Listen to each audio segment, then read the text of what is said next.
Bonjour à toutes et à tous. J'ai le privilège de traiter cet après-midi le sujet sollicitant les fondamentalistes chrétiens. De quoi s'agit-il?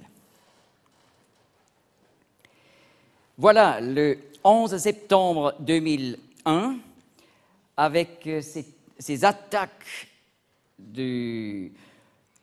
par le fondamentalisme islamique aux États-Unis, et voilà dans la suite, c'était clair pour une grande partie du monde qu'il y a là un danger énorme pour le monde occidental. Un danger qui vient du fondamentalisme islamique. Et voilà, dans un contexte, se pose la question, quand on parle de fondamentalistes ou intégristes islamiques, et qu'en est-il du fondamentalisme chrétien? Parce que ça existe aussi.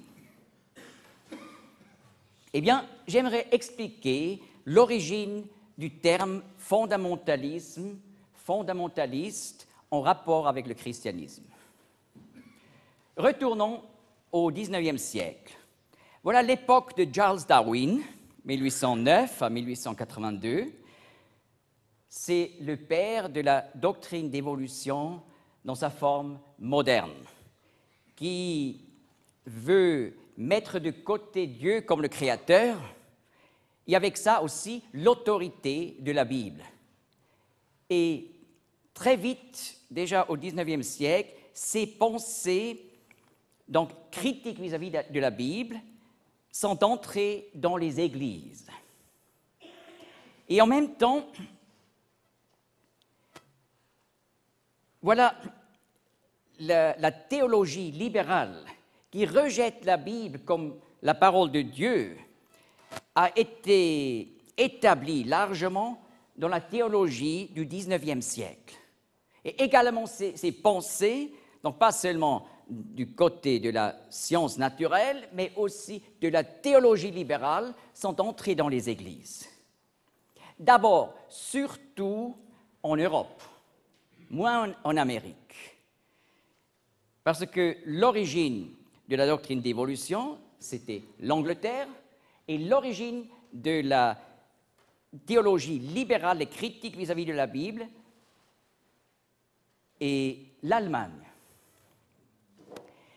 Mais voilà un groupe d'érudits chrétiens réputés en Amérique, mais aussi en Angleterre, s'est élevé contre l'irruption des doctrines de la critique de la Bible et du libéralisme dans les églises.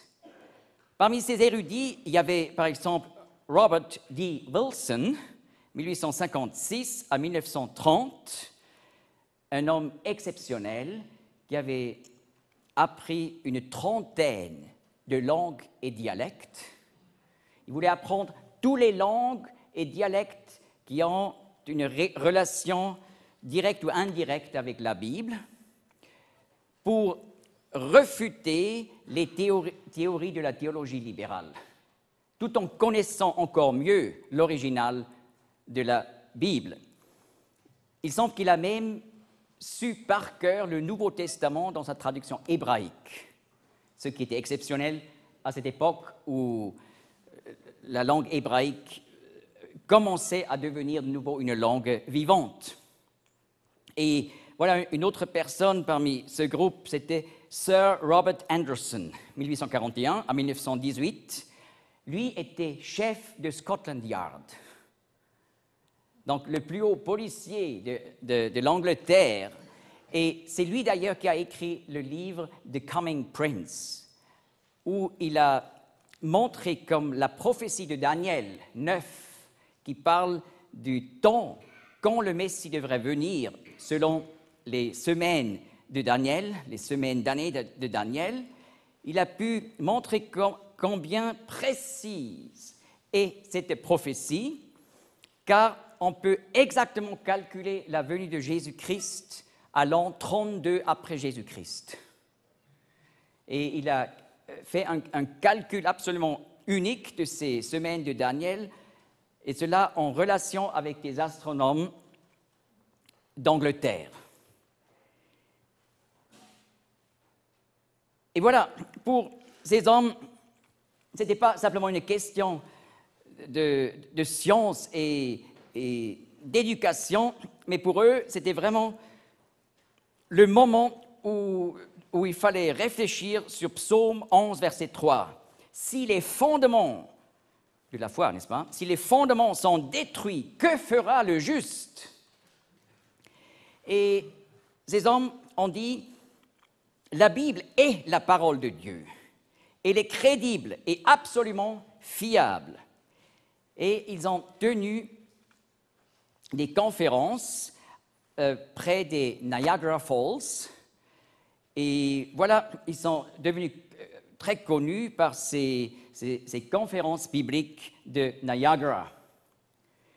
Ils ont insisté que Jésus-Christ est mort sur la croix pour nos péchés, parce que cela a été nié par la théologie libérale. Ils ont insisté, il est littéralement ressuscité, pas d'une façon symbolique. Il est ressuscité le 3e jour et il va revenir. Et voilà, plusieurs parmi ce groupe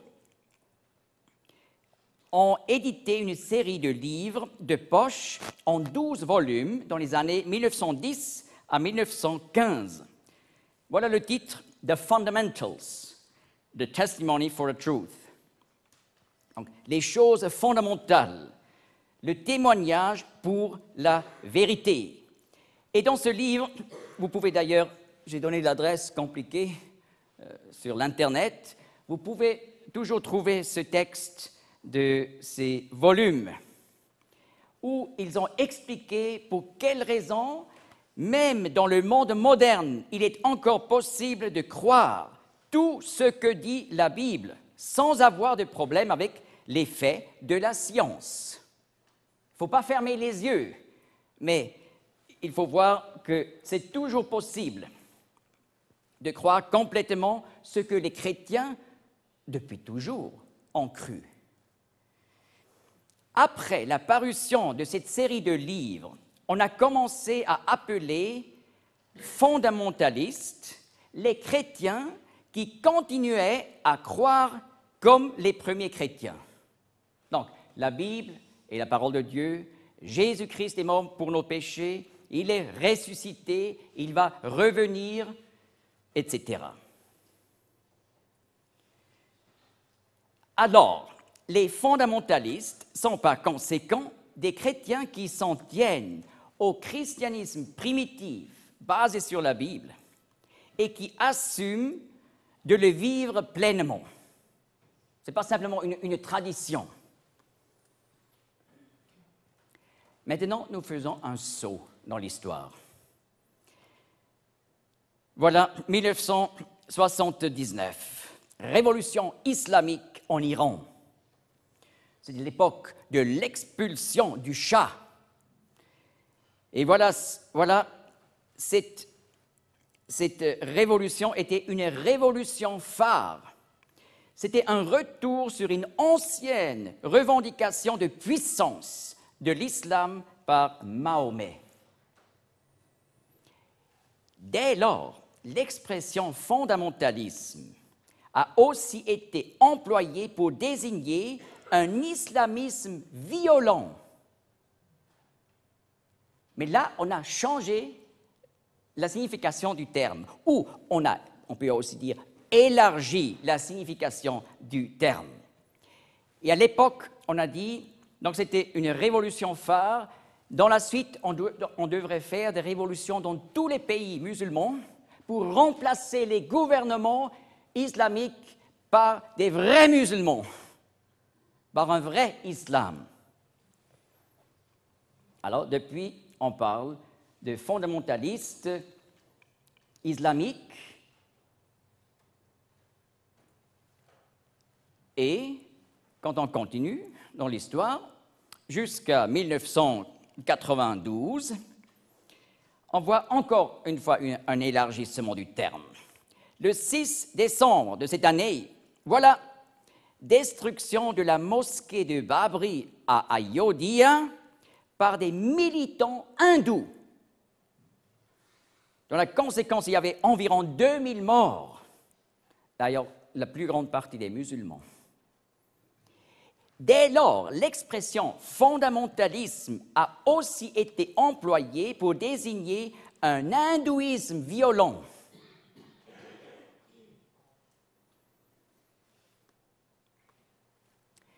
C'est un problème quand un terme devient toujours plus élargi. Finalement, il ne signifie plus rien. N'est-ce pas? Vous connaissez les Schtroumpfs? Peut-être pas. Mais alors, si vous connaissez les Schtroumpfs, vous voyez, ce sont des êtres qui s'appellent Schtroumpfs. Et tout ce qu'ils font, c'est schtroumpfer, n'est-ce pas? S'ils font un gâteau, alors ils schtroumpfent un gâteau. S'ils coupent un arbre dans le bois, alors ils schtroumpfent un arbre dans le bois. Et il y a parmi eux un chanteur, n'est-ce pas? Vous savez ce qu'il fait. Il schtroumpfe des chansons. Donc vous voyez, le terme peut désigner n'importe quoi. Et quand un terme désigne n'importe quoi, finalement, il ne signifie plus rien. Alors, au lieu de dire fondamentalisme, un terme tellement large qui peut désigner donc des chrétiens paisibles qui aiment Jésus-Christ ou des militants qui tuent et haïssent des autres, alors on pourrait, au lieu de dire fondamentalisme, on pourrait aussi dire schtroumpfisme. Ou au lieu de parler de fondamentaliste, on peut parler de schtroumpfiste évangélique ou schtroumpfiste islamique. Mais j'aimerais quand même continuer sur la base du terme fondamentaliste et expliquer la parabole des fondamentalistes dans le Nouveau Testament. N'est-ce pas? Je pense que tout le monde connaît le sermon du Seigneur sur la montagne, Matthieu 5 à 7. Et tout à la fin de ce discours, Matthieu 7, 24, nous lisons une parabole de Jésus-Christ. Ainsi, quiconque entend ces paroles que je dis et les met en pratique, je le comparerai à un homme qui a bâti sa maison sur le roc. Et la pluie est tombée, les torrents sont venus, les vents ont soufflé, ils se sont jetés contre cette maison et elle n'est pas tombée, car elle avait été fondée sur le roc. Mais quiconque entend ces paroles que je dis et ne les met pas en pratique sera comparé à un homme insensé qui a bâti sa maison sur le sable.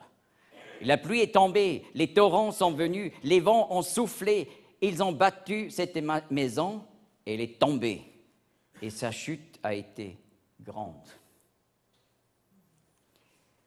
Et voilà, Jésus-Christ explique, celui qui écoute sa parole et qui les met en pratique, c'est quelqu'un qui met son existence, sa vie, sur le roc ou sur le rocher. Et là, il faut bien savoir, connaître le symbolisme du terme roc et rocher dans le Nouveau Testament. 1 Corinthiens 10, verset 4 dit « Et le rocher était le Christ ». Donc, Jésus-Christ parle de soi-même comme étant le roc, la base solide sur laquelle le croyant établit sa vie lorsqu'il écoute sa parole, la parole de Christ, et la met en pratique. Et vous savez sûrement ce que le Seigneur a enseigné, entre autres, dans ce sermon. Aimez vos ennemis. Priez pour ceux qui vous persécutent. Donc, celui qui aime ses ennemis, c'est un fondamentaliste, quelqu'un qui met sa vie sur le fondement de Jésus-Christ.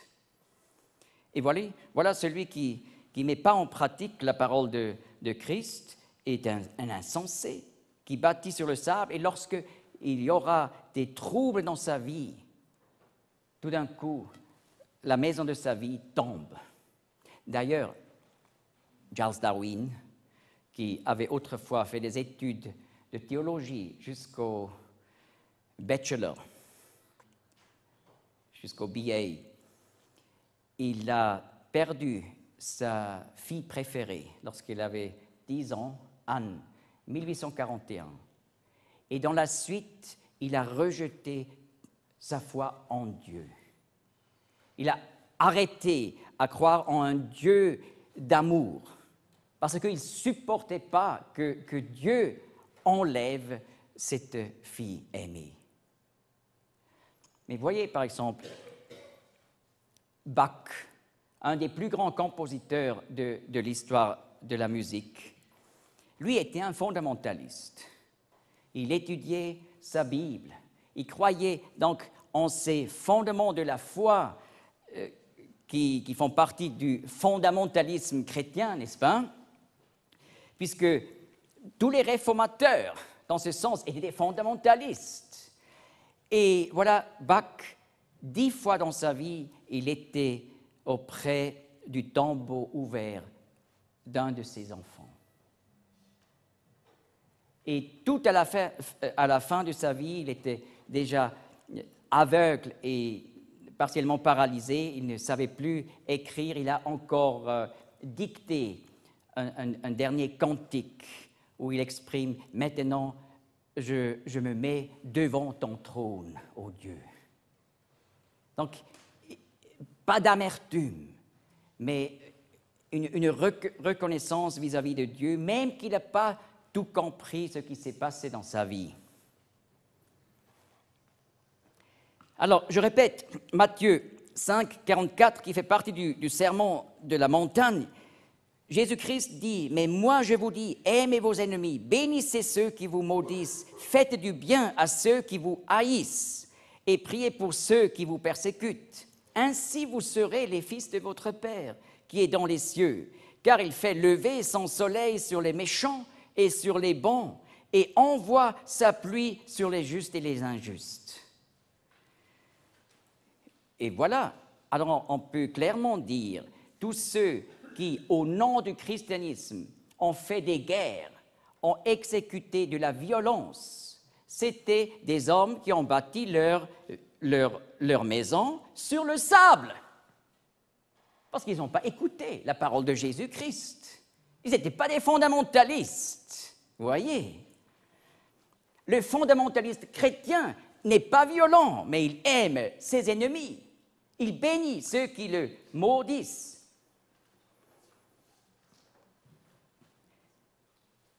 Donc, cette parabole des fondamentalistes est excessivement importante pour comprendre le fondamentalisme chrétien dans le vrai sens du mot, voyez.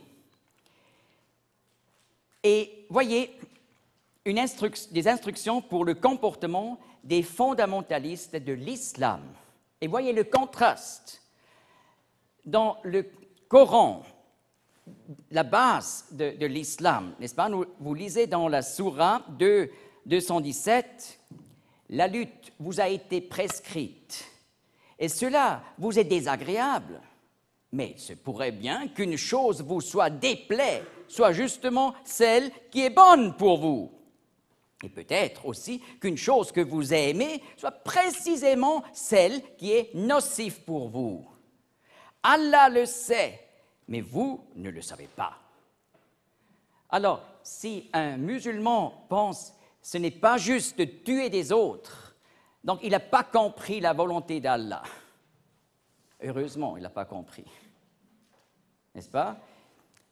Mais le Coran dit, la lutte vous a été prescrite.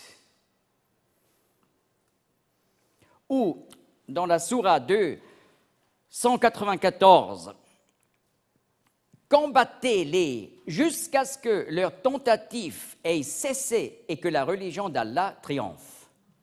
D'ailleurs, quand vous regardez ces citations dans une édition du Coran, ça se peut qu'il y ait un décalage de quelques versets. Alors, cherchez un peu avant ou après, vous allez trouver ces citations. La même chose y est écrite, mais parfois les versets sont un peu différents. Combattez-les jusqu'à ce que leur tentative ait cessé et que la religion d'Allah triomphe. Donc ça montre que ces luttes n'étaient pas destinées que pour l'époque de Mahomet, mais jusqu'au moment de l'histoire où l'islam triompherait sur toute la terre. Alors vous voyez, un musulman paisible qui ne fait pas le combat n'est pas un musulman fondamentaliste. Heureusement. Et un chrétien qui fait de la violence, ce n'est pas un chrétien fondamentaliste.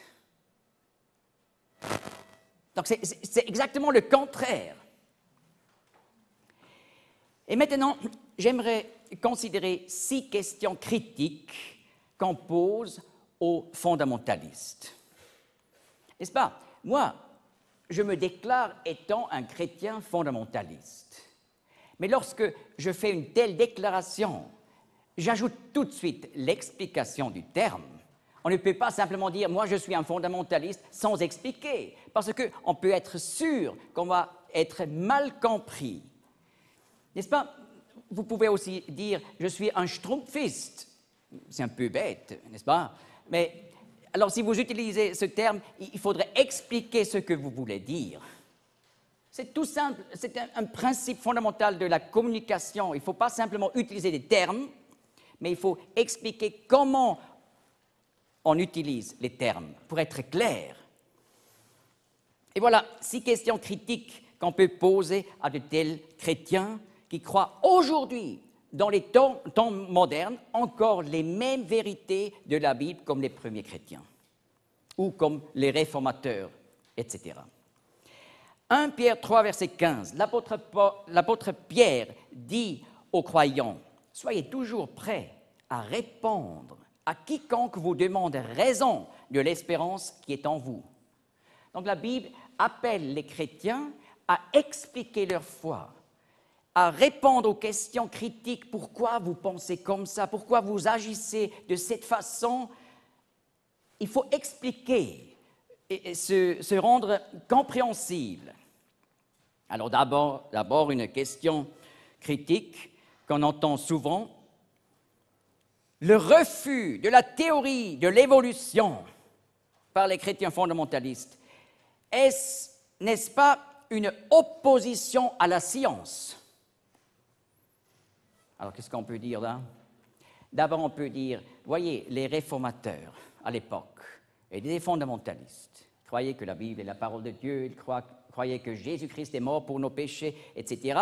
Et à l'époque, c'était eux qui ont encouragé les scientifiques à faire de la recherche. C'est pour ça, particulièrement dans les pays de la Réforme, la science naturelle s'est développée le plus. N'est-ce pas? À l'époque où les sciences naturelles ont commencé à se développer. Et voilà, les réformateurs ont dit, on trouve le même Dieu qui se révèle par la Bible derrière la création. Quand on voit les merveilles de la création, on apprend plus sur la gloire et la grandeur de ce Dieu qui nous parle par la Bible. Donc, il n'y a pas une opposition comme telle à la science, mais lorsqu'il s'agit de la théorie d'évolution, oui, on rejette ça. Et on peut facilement expliquer pourquoi on doit rejeter cela par le thème de l'apparition de la vie. Vous voyez, la vie est composée dans les cellules, chez les animaux, les plantes et chez les êtres humains, de macromolécules énormes qui autrement n'existaient pas dans la nature, seulement dans la vie, comme l'ADN, ARN et les protéines. Et voilà, dans la nature, il est impossible que, par exemple, des macromolécules comme le DNA se forment. parce que ça va contre les lois physiques et de la chimie. Mais les protéines qui existent déjà dans les cellules sont la base pour que dans les cellules vivantes, il est possible, malgré ces lois naturelles, de former l'ADN. Et par l'ADN, il est possible de former de l'ARN. Et par l'ARN, il est possible de former les protéines. Et par les protéines, l'ADN, vous voyez. Donc, c'est un cercle. Et il est impossible d'expliquer l'apparition de la vie par la doctrine d'évolution. Mais il y a des évolutionnistes aujourd'hui, comme Richard Dawkins, le professeur Richard Dawkins, qui dit les gens qui, aujourd'hui encore, refusent la théorie d'évolution sont des fous. Il utilise vraiment des mots très forts. Mais il existe un film fait par Ben Stein, un juif américain, Expelled. Et à la fin de ce film, il fait une interview avec le professeur Richard Dawkins. Vous pouvez voir ça sur YouTube, vous allez trouver. Alors, voilà un extrait d'une interview avec Richard Dawkins qui dit « Tout le monde est fou qui ne croit pas à la doctrine d'évolution ». Ben Stein avait demandé comment la vie est apparue, Richard Dawkins. L'origine, c'était la première molécule capable de se répliquer. Vous voyez, comme l'ADN par l'ADN, par l'ARN et les protéines peut se copier. L'origine, c'était la première molécule capable de se répliquer. Einstein, bien. Et comment cela a-t-il eu lieu? Richard Dawkins, je vous ai dit que nous ne le savons pas. Einstein, vous n'avez donc aucune idée de la manière dont cela a pu se faire. Non, non, personne ne le sait.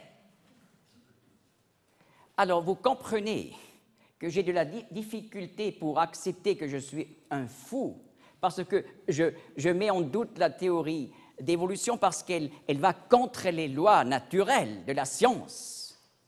Et il n'y a aucun évolutionniste aujourd'hui qui sait comment la vie serait apparue. Alors, ce n'est pas une opposition à la science, c'est une opposition à une telle manière de présenter la doctrine d'évolution comme une vérité. Alors, on comprend qu'on peut dire la doctrine d'évolution. Est-ce vraiment un fait qu'il faut accepter? Non. Deuxième question. Dieu existe-t-il? Eh bien, l'apôtre Paul explique dans le premier chapitre de l'Épître aux Romains, verset 20. En effet, depuis la création du monde, ce qu'il y a d'invisible en lui, c'est-à-dire en Dieu, c'est-à-dire à la fois sa puissance éternelle et sa divinité, se discernent au moyen de l'intelligence, d'après les choses créées, si bien qu'ils sont inexcusables. Donc l'apôtre Paul explique la création, la complexité de la nature exprime et manifeste que Dieu, le Créateur, existe derrière la création. Et cela se discerne par le moyen de l'intelligence, dit l'apôtre. N'est-ce pas, nous savons, tout ce qui est largement complexe ne se produit jamais par le hasard. Et voilà l'apparition de la vie. Ça nous montre qu'il doit y avoir un créateur qui a créé la vie, par exemple.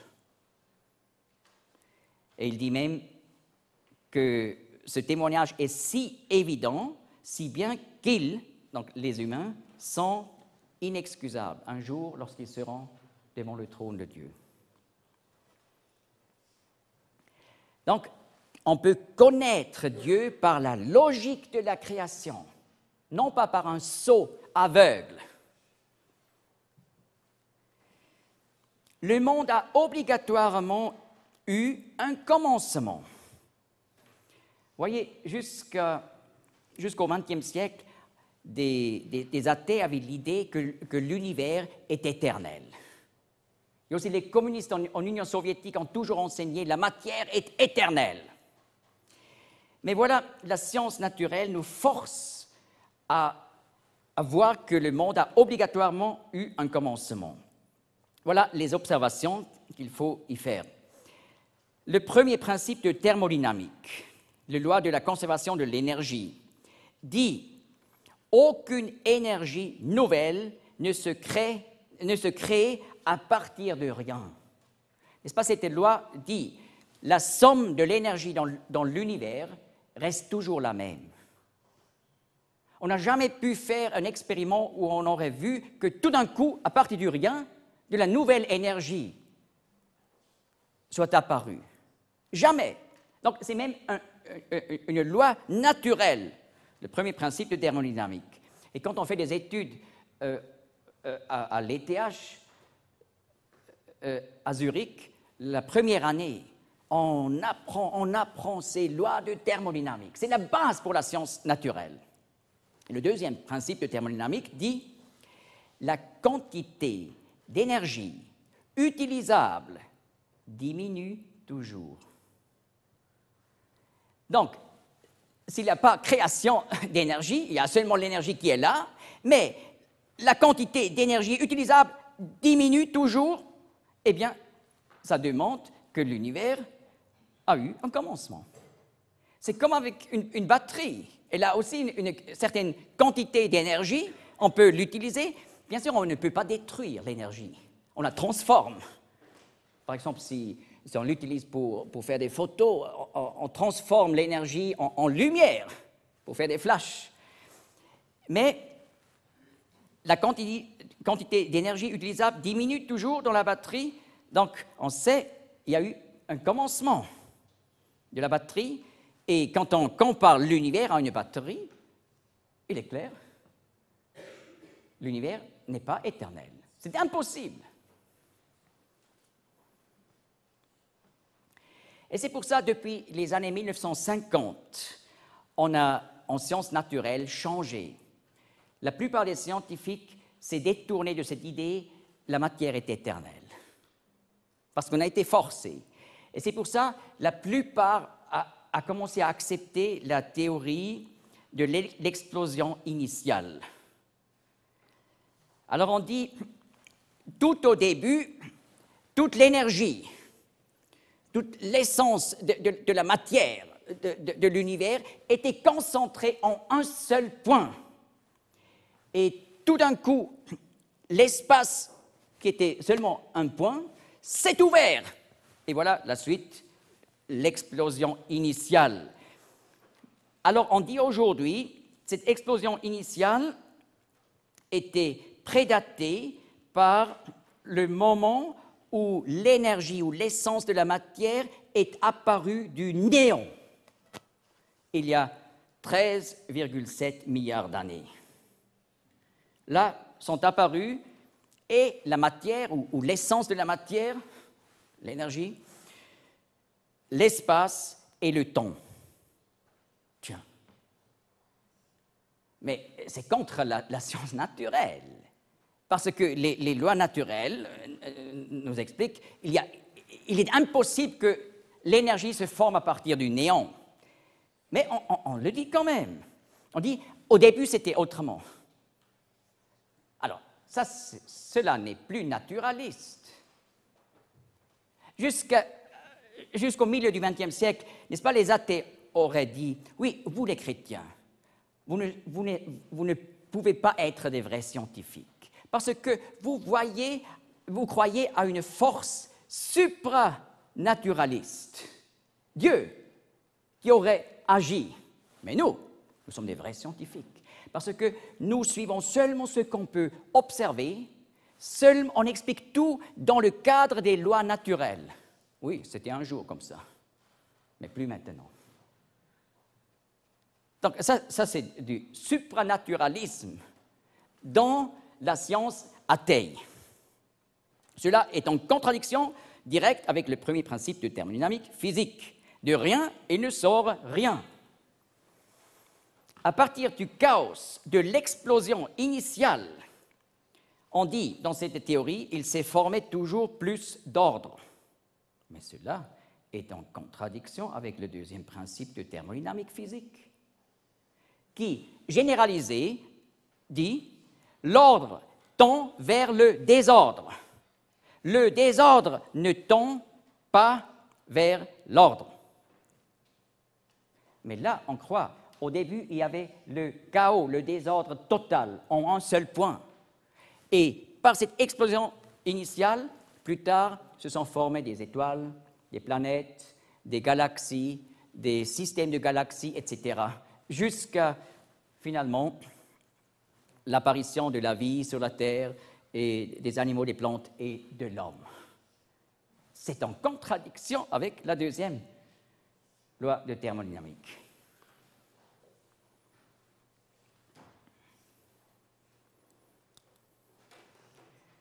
Mais qu'est-ce que les grands scientifiques disent concernant ces difficultés que nous venons de voir? Richard Lewontin, professeur autrefois de l'université de Harvard, un des grands évolutionnistes de notre époque, il a écrit il y a quelques années « Notre disposition à accepter les affirmations scientifiques à l'encontre de notre bon sens est la clé de la compréhension du véritable combat entre la science et le surnaturel. Nous choisissons le camp de la science malgré les absurdités manifestes de quelques-unes de ces théories. » On vient de voir quelques-unes, n'est-ce pas? Parce que nous avons un engagement prioritaire envers le matérialisme. Vous voyez, il croit en la matière, et c'est pour ça qu'il accepte aussi des absurdités. Donc, cette théorie de l'évolution, on peut comparer à une immense maison, un immeuble, comme celui-ci que j'ai photographié à Tel Aviv. Et vous voyez, quand on est tout en haut dans un appartement, on réalise qu'on n'a pas de l'électricité. Alors on peut aller dans la prochaine chambre pour voir s'il y a là de l'électricité. Non, il n'y a pas. Alors on peut continuer et voir dans tout l'étage et on trouve il n'y a pas d'électricité. Alors on peut descendre un étage pour voir là. Mais quelqu'un qui comprend quelque chose de l'électricité, qu'est-ce qu'il va faire? Il va d'abord descendre vers la cave, il y a donc la centrale de l'électricité. Et quand on voit que là, il n'y a pas de courant, il ne faut plus faire ce grand travail. Alors, nous étions justement à la cave de la théorie d'évolution. Et on a vu qu'il n'y a pas de courant. Au début, n'est-ce pas, de la matière, et on a aussi encore regardé au début de la vie. Ça ne fonctionne pas. Mais, plusieurs années, j'ai enseigné, entre autres, l'archéologie et aussi les religions autour d'Israël, comme la religion des Sumériens, Babyloniens, Cananéens, etc., et aussi égyptiens. Alors là, j'ai expliqué à mes étudiants les différents mythes de création égyptiens, comment les anciens Égyptiens ont considéré l'origine de toute chose. Et voilà, il y a d'abord le mythe d'Héliopolis, du Caire. Et là, tout commence avec Atum, le dieu soleil, qui se crée lui-même. Vous voyez, un dieu qui n'existe pas encore, mais qui se crée lui-même. Oui, Stephen Hawking, un des grands spécialistes de l'explosion initiale, il vient d'éditer, il y a quelque temps, un livre où il dit « l'univers s'est créé soi-même ». Mais c'est la religion égyptienne. Atum qui crée lui-même. Mais c'est illogique, n'est-ce pas?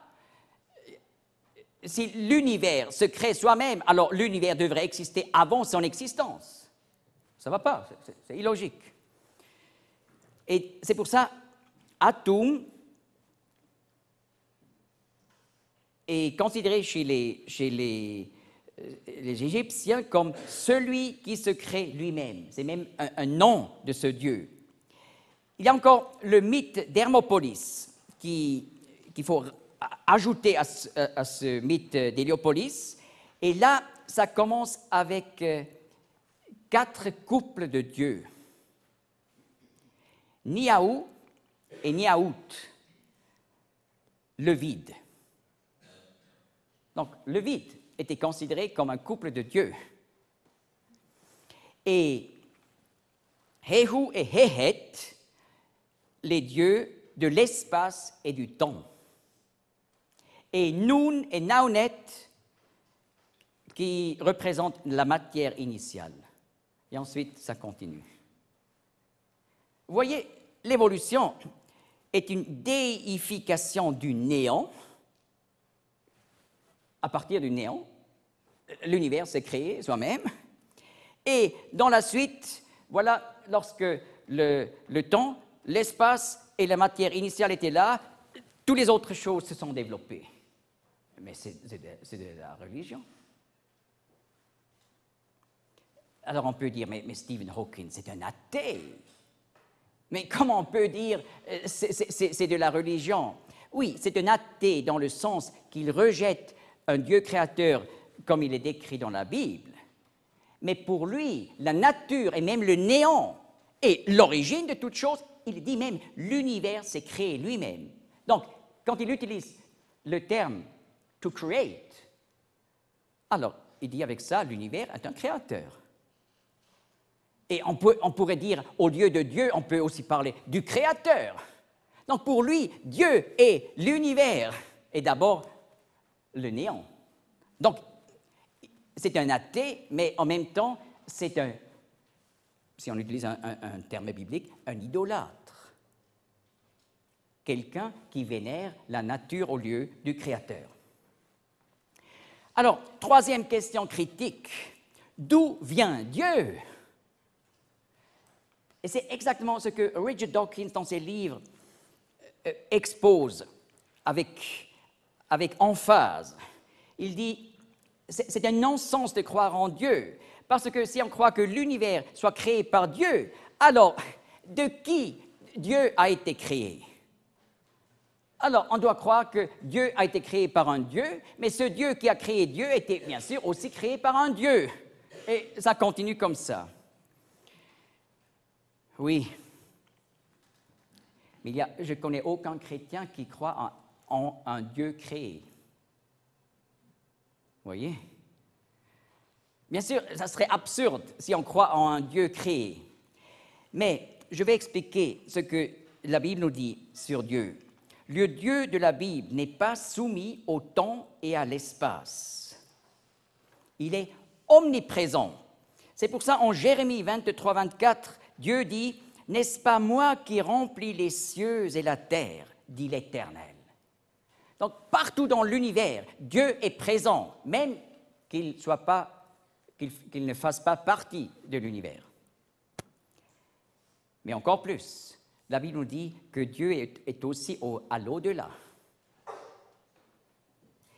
Et en plus, 2 Pierre 3, verset 8, explique que Dieu, qui est aussi appelé en Apocalypse 1, verset 4, celui qui était, celui qui est, celui qui vient.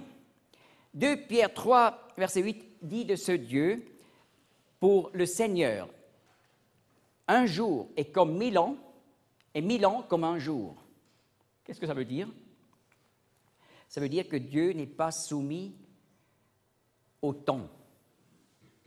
N'est-ce pas? C'était difficile de comprendre, ou de comprendre de toute façon, mais de suivre cette pensée il y a 2000 ans, lorsque Pierre a écrit ça. Parce que on avait l'impression, mais le temps, c'est une chose absolue, n'est-ce pas, quand on compte les secondes. On ne peut plus aller en arrière, mais on peut aussi pas aller en vitesse dans l'avenir, mais le temps semble être absolu. Alors on aurait pu dire, mais comment Dieu n'est pas soumis au temps? C'est pas possible. Mais depuis le moment que Albert Einstein, il a expliqué par la théorie de la relativité que le temps et l'espace sont directement liés. On ne peut pas séparer le temps de l'espace. Alors tout ce qui est dans l'espace est soumis au temps, mais quelqu'un, un être qui n'est pas soumis à l'espace, n'est pas soumis au temps. Quand on est dans l'espace, alors on doit toujours distinguer un début et une fin. Mais quelqu'un qui est hors du temps, pour lui, inutile de parler de commencement. Il est éternel.